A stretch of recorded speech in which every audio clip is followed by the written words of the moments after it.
There is a pattern consistent throughout history. Ann Widdecombe is one of Britain's most well-known and outspoken political figures. A former Conservative Member of Parliament, Brexit campaigner and author known for speaking her mind. I stand by what I said. If you want to melodramatically interpret it, that is up to you. Never afraid of controversy or what people think, Ann holds conservative views on modern Britain. We should take full control of our own borders. And after politics, she became a TV star of sorts, appearing in shows like Big Brother and Dancing with the Stars. Is it nice now to walk down the street and have people like you? And in this one-on-one interview, Ann opens up about growing up in a family with no fixed home. The lesson, the subconscious lesson of that was when something's gone, it's gone.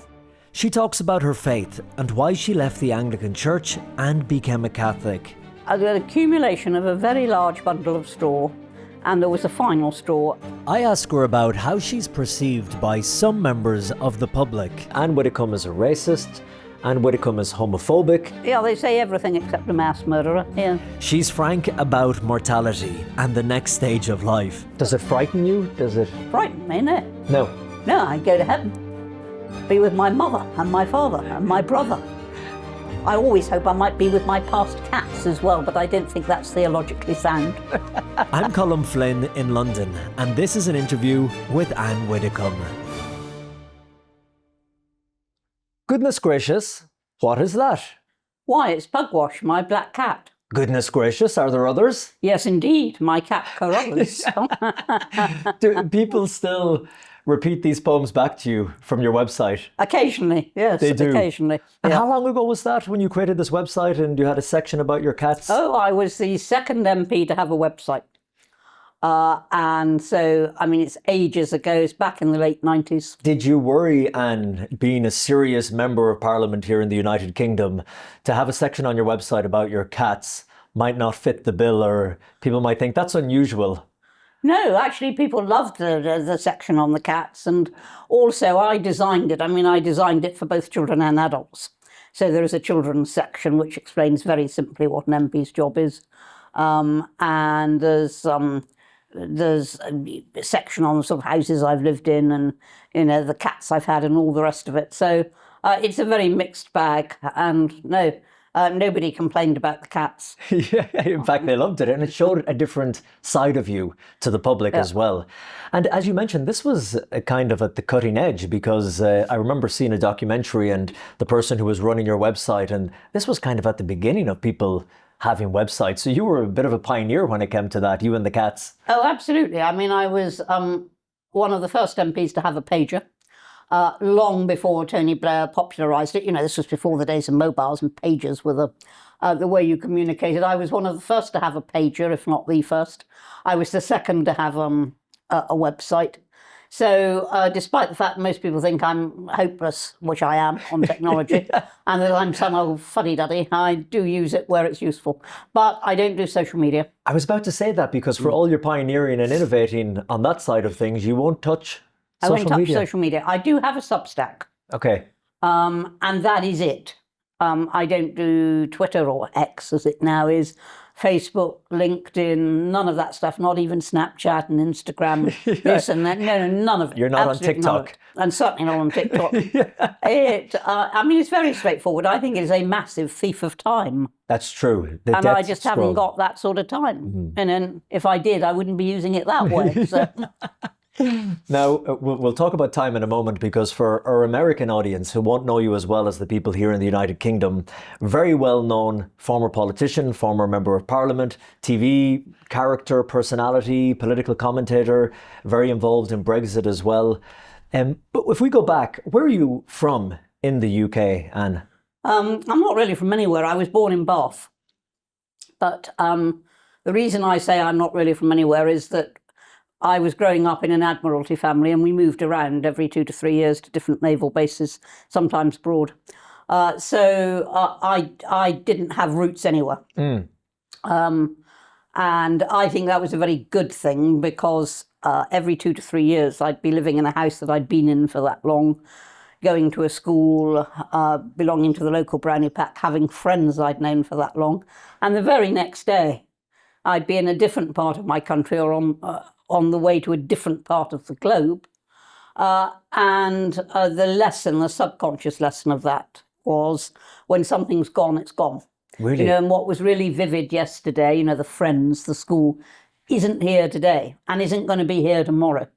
And that stood me in very good stead when I left Parliament. It's the reason I did Strictly, because I knew at that point that the MP days had gone. The past was the past. Yeah, and I understood that.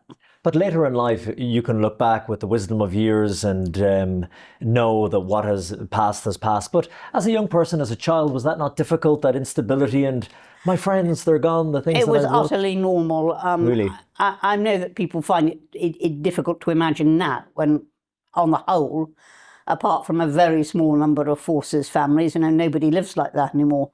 But in those days, we were still running an empire. We were scattered all over the globe. It was utterly normal.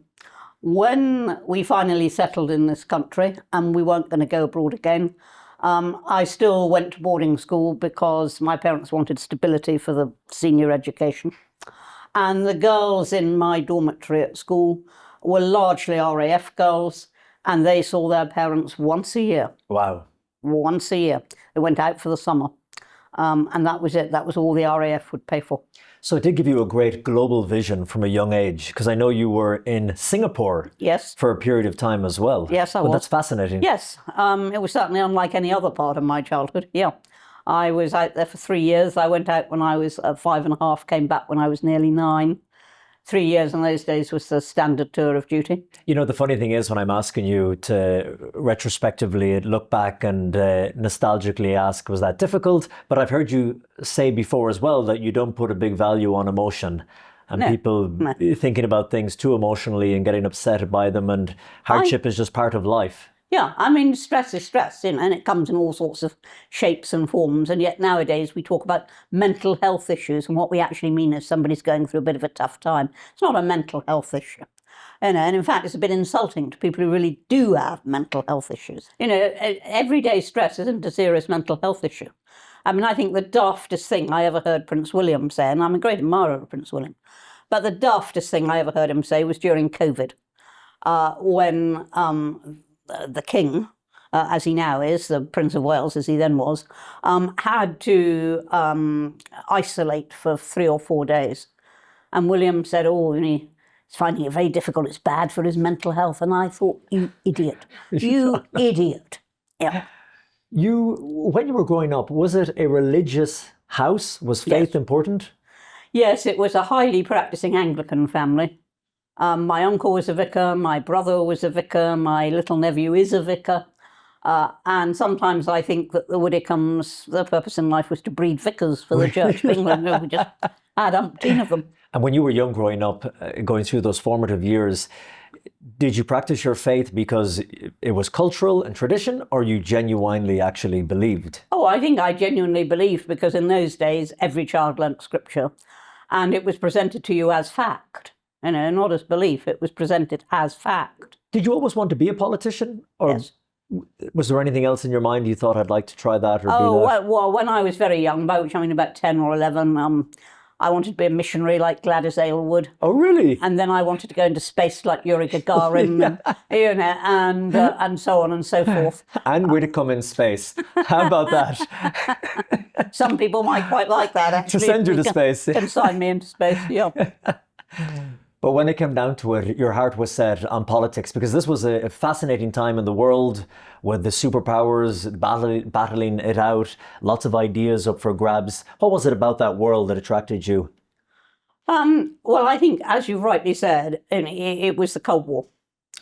So there was a contest in the world between two conflicting political ideologies, communism versus capitalism. I think a lot of people thought, well, it was Russia versus the West, but it wasn't. It was communism versus capitalism. And everybody knew which side they were on. Nobody ever said in those days what they say all the time now, which is that it didn't make any difference, we were all the same. Never said that. And I knew which side of that argument I was on. and youth was very engaged at that stage. So, yeah. When you became a member of parliament, was that a very proud moment for you? Yes, it was. It was the culmination of years of ambition. I got in when I was 39 and a half. And I always used to say life begins at 39 and a half. Why is the half important? Well, usually people say life begins at 40, and I would say, no, it doesn't. It begins at 39 and a half. You got a half year before them. Was it a difficult role? Because we know the world of politics, whether it's in the United States or here in the United Kingdom or anywhere, it's a dirty business. Well, certainly politics isn't a piece of cake. But on the other hand, if you've spent as long as I spent trying to get there, you know what it's about. You don't have any illusions. And one of the things that I think is wrong today is that a lot of people are sped through the processes, get into Parliament without really enough experience, and then get very, very shocked by what it actually entails. I don't think anything I encountered surprised me. I've heard you say before that you believe the calibre of politicians today is not at the level of the calibre of politicians when you were there. You said you were surgeons and doctors across from you on the bench, and you believe that that's gone. Why are people not going for it? Is it because that the selection process is wrong, or people are put off from it because we see so much of it now play out on social media and TV, and people see the reality of what it means to be a politician? I think the answer is both. Certainly selection hasn't helped, because the major parties have all gone for the same thing, which is positive discrimination. Now, they do it in different ways. The Labour Party has all-women shortlists. The Conservative Party has what is called an A-list. And women are therefore they have their paths artificially smoothed. And so you're not selecting on merit, you're selecting effectively on quota. And the net result of that is that if you do that for a couple of years, well, it doesn't make any difference.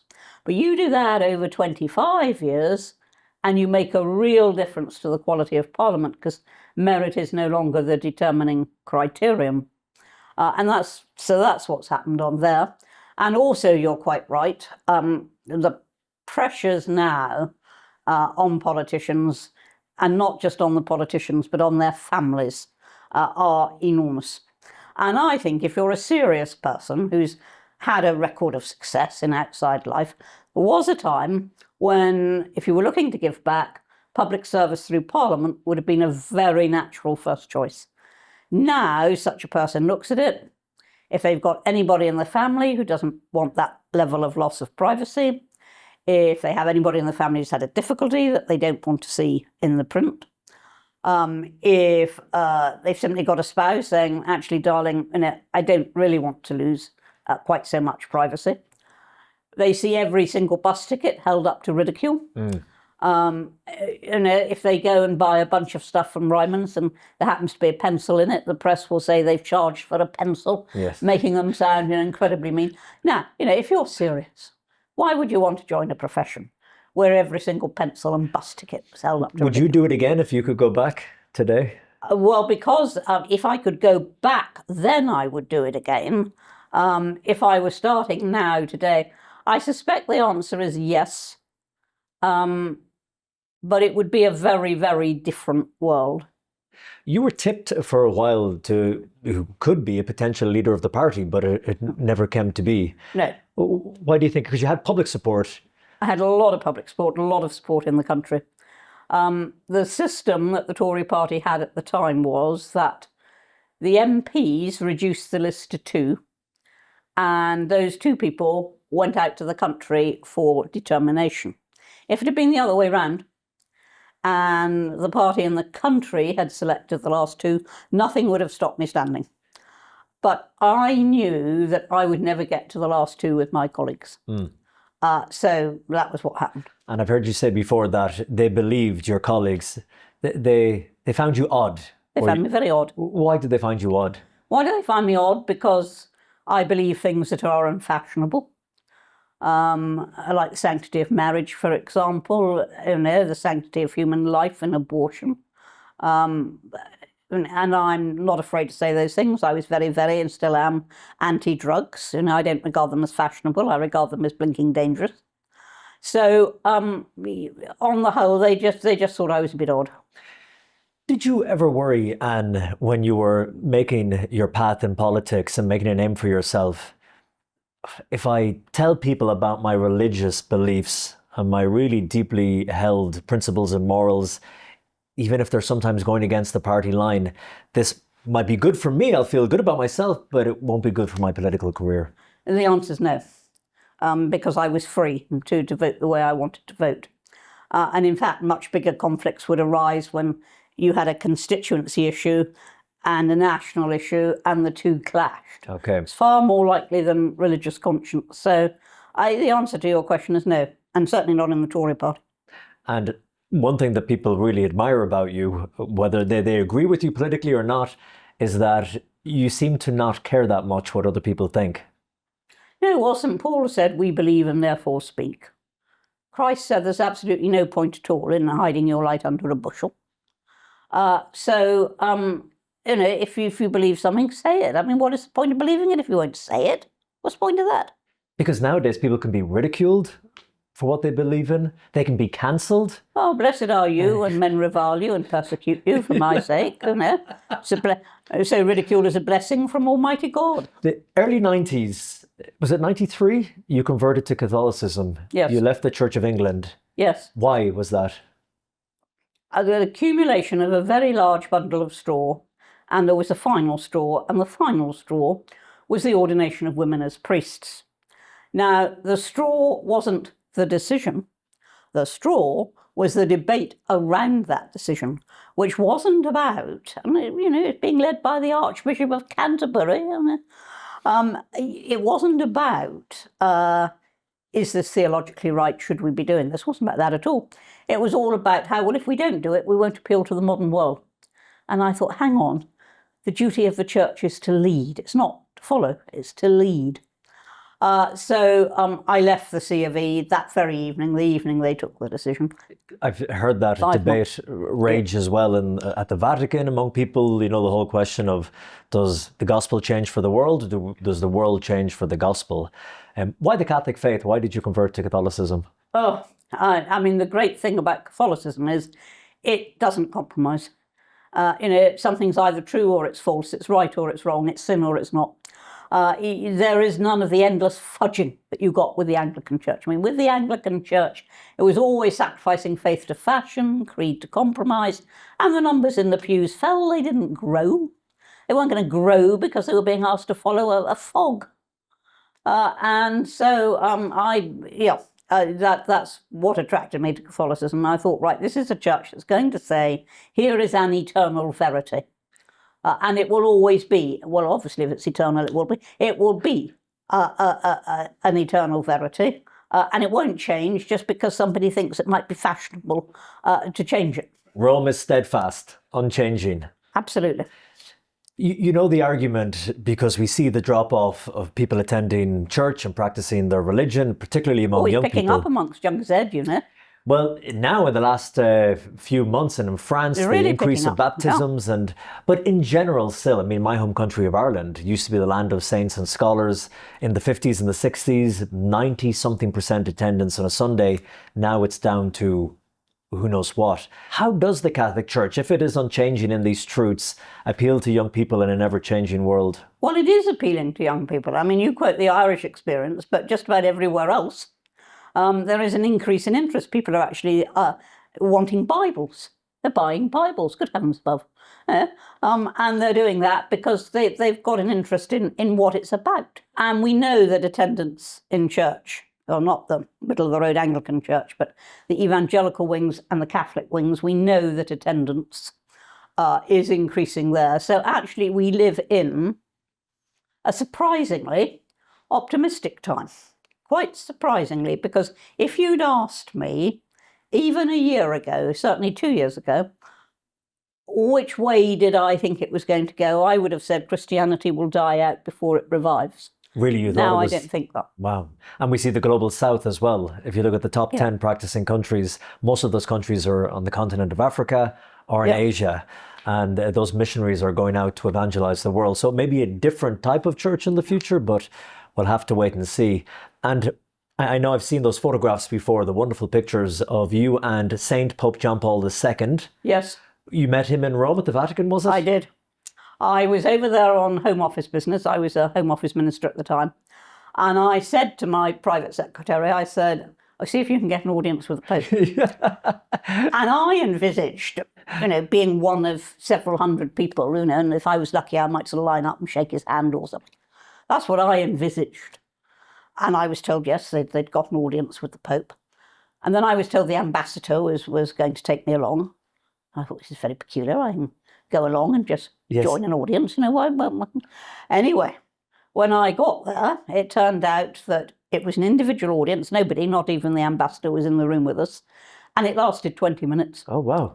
Which is as much as some heads of state get. Yes, absolutely. And I think it was because, well, I'm sure it was because of all the publicity that surrounded my conversion.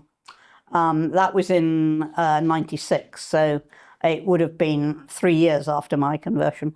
And it absolutely swamped, the Catholic press. And I think, I think that's why it happened. Or maybe it was the website and the poems about the cats that opened the door at the Vatican. You just don't know. I know you never got to meet Pope Francis, but you did meet Pope Benedict XVI. In fact, he bestowed a great honour on you because of your defending of the Catholic faith and everything you've done for the faith here in the United Kingdom. You were made a dame. Indeed. I did meet him, but it was very, very brief. It wasn't like the John Paul meeting. And what happened was he was making a Vatican state visit to England, to Britain. And he was in Westminster Hall in the House of Commons. And there was a big congregation gathered there to meet him. And there is a plaque there to Thomas More, who of course is the patron saint of politicians. And I, being a politician, thought, he's going to stop there. He's bound to stop there. So you stood there. So I positioned myself there. Yeah. And you got to meet him. And what was that moment like? Was it a nice moment for you? It was a big moment, yeah. When we look now at the Catholic Church today, we've just gone through another historic moment with the passing of Pope Francis and now the election of Pope Leo XIV. Your initial thoughts on our new pontiff? Well, I think it's going well so far. I think that from the moment that he appeared with the traditional cape, which of course Francis had scorned, I thought, yes, he is a liberal. He has done most of his work amongst the poor and the marginalised, but he's just done that. And that is meant to be a reassurance to traditionalists that they're not going to be marginalised. And I thought that was a clever move and a good one. So you think we might have a nice blend in this Pope? I think we'll have a good blend.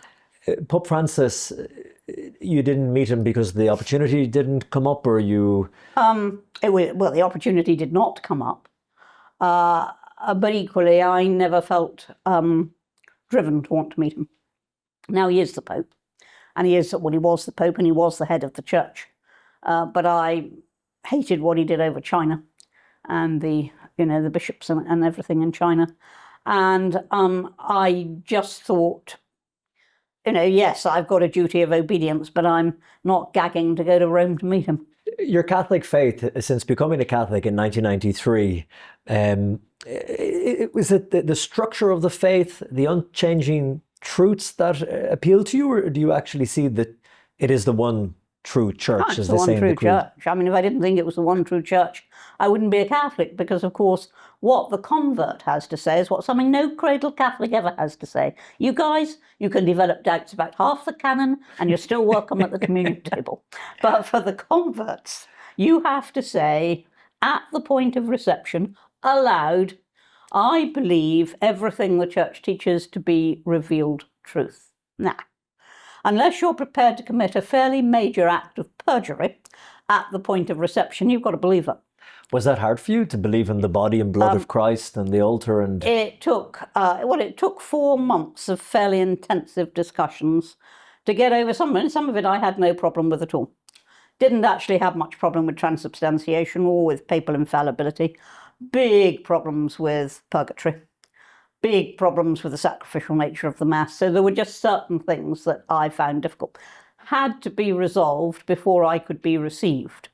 Your mother Rita, your beautiful mum Rita, who passed away just coming up to the age of 96. Yeah. What an incredible age. What an incredible life. And I know that you cared for her right up until the very end. She lived with you. She lived with me in London. Moments like that, is that when your faith has kicked in to help you in your personal life? Oh, I would have done that, whatever. If I'd been the world's strongest atheist, I would still have done that. I would still have looked after my mother. My mother looked after her mother. Then she looked after my father. And then when he died, she came to live with me. And I looked after her. And that, to me, is the most natural thing in the world. And I used to actually get quite offended when, people referred to me as a carer. And I said, no, I'm not, damn it. I'm a daughter, not a carer. And I also used to get offended when people say, oh, is that all right? You know, are you managing? I say, why wouldn't it be all right that you look after your own mother? Yeah, and you would have fun. You would go on cruises together, and oh yes, you had a lot of fun. Yeah, as well. We did. But I mean, the grief though, the sadness and the grief of losing your mother. I know it's something everyone will have to go through at some stage. Yeah, we all lose our parents. No one gets out without that. But did your faith help you through a moment like that? Your dad passing, your brother passing, then? I mean, obviously, faith is important in those circumstances. But as you rightly point out, we all have to lose our parents. I didn't feel that I had to lose my only sibling. I did, but I didn't feel that I had to. And also, I was very blessed because it wasn't a shock on either occasion. Both parents had gradually declined and were getting to that point. And my mother, in fact, one day the carer said to her, is there anything you'd like? And she said, I'd like to be with Jesus. Wow. So she was, wanting the end. And obviously, if you do have faith, you're going to see them again. I was going to ask you that. You're going to see them again. You believe you'll see them again? Oh, yeah, absolutely. Absolutely. When you look back at your life, your career, do you have any regrets? Oh, I mean, bless the person who's got no regrets at all about absolutely anything. You're bringing the truckload of regrets. Back it up. I think the answer is I don't have any regrets about the big decisions I've taken in life. I mean, to go into politics, to become a Catholic, no regrets about the big decisions. Obviously, you always regret, how you may have handled something or, mistakes that you might have made in your career. But no big regrets. That you didn't become that astronaut and head into space like Yuri Gagarin.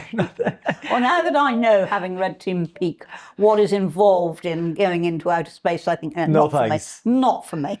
I know there was a fascination too when the public, just because of your character and your personality, and when that BBC documentary came into the home with you, Louis Theroux, the host as well, was asking you, did you ever want to marry or have a family? Yeah. And that is something that you're asked a lot all as the well. time. Yeah. I think the answer is no. I mean, it just didn't happen. It was a mixture of choice and chance. It was chance because Mr. Right never came along. It was choice because it was never a big enough priority to go out looking for him. So it was a mixture of chance and choice. And if Mr. Right had happened to come along, it might have been a different story. But he didn't. And I can't honestly say I've got any active regrets about it at all. How is life today? And how are you feeling? I know your time is still filled with media appearances and you've done a lot of reality TV shows. And I've done the reality TV shows and I always enjoy those. I really enjoy those. Dancing with the Stars, Big Brother. Yeah, Big Brother, yeah. The big ones. I've done 2 of the 3 big ones. I'll never do the jungle because I never go to the jungle. Couldn't face eating those horrible things. Ooh, no. Yuck. Tonight, no. Ann Widdecombe in the jungle. No, absolutely not. Not for any amount of money. I couldn't eat them. Ugh. I suppose I could always go and refuse to eat them and then my team would starve. Yes, yeah, let them starve. Let them starve, yeah. Let them eat cake, yeah. No, but I do enjoy the reality shows. But if you'd said to me, even as late as, say, February 2019, if somebody had said to me, well, Anne, you're going to go back into politics in a couple of months' time, and what's more, you're going to leave the Tories, you're going to join the Brexit Party. I've been a Tory member for 55 years. You're going to join the Brexit Party, and oh, by the way, you're also going to be in the European Parliament. I would have said have an aspirin, just sort of get over it. It's not going to happen. But it did happen. And I wasn't expecting to go back into politics. I thought I'd left that behind in 2010. Yeah, because you had your first act, your second act, and then your return to politics. Yeah. Yeah. I remember hearing you say before that you got out of politics initially when you lost the passion for it, when constituents would come to you with their problems. Sense of outrage. I lost my sense of outrage. You lost your sense of outrage. Yeah. And you needed that to press the issues and push them ahead for people. What gets you passionate today? What motivates you? Oh, I mean, issues. Immigration, taxation, justice, state of our prisons, knife crime. All those sorts of things still engage me. They always have. I mean, they always will. But, as life goes on, when normally people are winding down and want a bit I thought I was. and they want a little bit of a quieter life, when you're talking about such hot button topics like abortion, like immigration, like all the things you mentioned, you are getting praised from one side, but you're getting attacked viciously from the other side. Do you not ever think, sod it, I've had enough of this, it's too much? Does it ever affect you? Does it get you? I mean, frequently, but just tough. As I've said before, you just get on with it. If the overall vision is sufficiently compelling, I want a free Britain, a Britain in which people are free to express their opinions, as long as they don't incite violence. I don't want a Britain where children are taught that there are 72 different genders and they can just pick one and live the rest of their life that way. I want a Britain which respects unborn life. There are lots of things that I would like to see. And therefore, I work towards those things. Now, if there had been no Brexit, I think there's no doubt I would never have returned to active politics.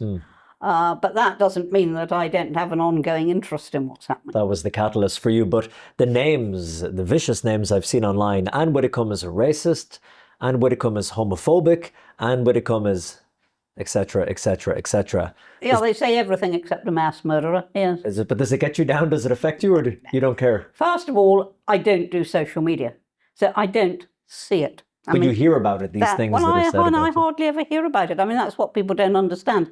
And so it doesn't have any impact at all. I mean, occasionally somebody will tell me what's been said, but even that is quite rare. Because on the whole, people don't want to tell you if there are upsetting things. Yes, I shouldn't have said it. But what about me? So you look forward to the future optimistically. You don't look at it with fear. No, I mean, I don't like the way the country's going. But I've been around long enough to know that nothing lasts forever. Good times don't last. Bad times don't last. They have that in common with each other. What's next for Ann Widdecombe? Well, I will continue to put all my efforts behind getting a reform government at the next election. Before you ask, no, I am not going to stand again. I am 77. Years young. By the time of the next election, I'll be 81. And it takes a huge amount of time and effort. And I just don't believe that in your 80s, you want to start a constituency again. I really don't. And 77, great age, same age as my father. And your mum, thank God, lived to almost 96. So please God, you'll have the same. But do you think about your mortality? Do you think about what's coming next? Oh, I think when you get to this, I mean, I think throughout my 60s, I never thought about mortality. Oh, no. I mean, you were going to live forever. Going to live forever. I never thought about it in my 60s. When you get into your 70s, probably in the mid-70s, about 75, things start to happen. You develop twinges where you never had them before. You start to forget names that you've known all your life. Yes. Little signs of that, and they are intimations of mortality. And you realise they're not going to be any different for you. You're going to pop your clogs at some stage, and you're going to go. Does it frighten you? Does it frighten me? No. No. No, I'd go to heaven, be with my mother and my father and my brother. I always hope I might be with my past cats as well, but I don't think that's theologically sound. We mentioned, goodness gracious, what is that? It's Mr. Pugwash, my black cat. Goodness gracious, are there others? Yes, indeed, my cat Carruthers. Ann Widdecombe, it's been a pleasure talking to you, and thank you so much. That was a good rehearsal, Anne. We'll record that now when you're ready. If you want to hit record there, Anthony.